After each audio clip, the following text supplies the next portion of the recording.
Hello and welcome back to Delicious Hugs. On today we are making black eyed pea cheese dip. Let's get started by marinating our chicken.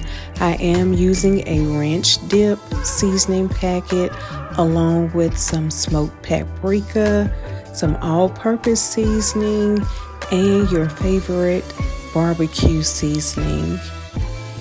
I'm also going to be adding some fresh minced garlic paste. You're going to give that a stir until combined. Go inside an oven of 350 degrees for about 20 minutes. Be careful not to overcook it.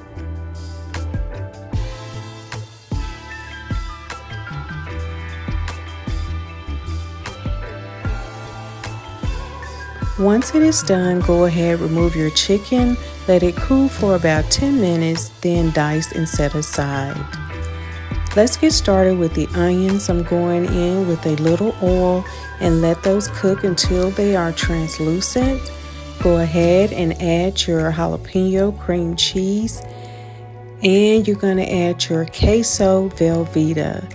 All these ingredients are at room temperature, so they will melt easily. Go ahead and add 1 can of rotel, 1 can of black eyed peas, and the diced chicken that you had set aside. Stir until combined. Cover with a lid and let everything heat up.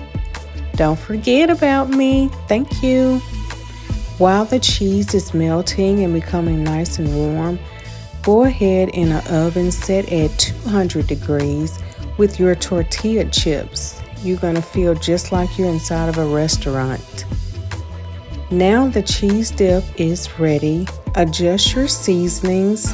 I did add about a teaspoon of taco seasoning and all-purpose seasoning off camera.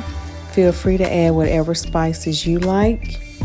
Now we're going to plate.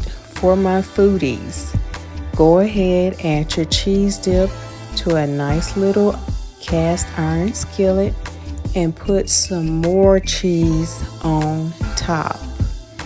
Yes, ma'am. That's what we're doing. You're going to heat the broil on high. Place it inside the oven for about 3 to 5 minutes. Don't let it burn. And then this is what the end result will be. You're welcome. As always, thank you guys so much for watching. I appreciate you. And until next time, bye-bye.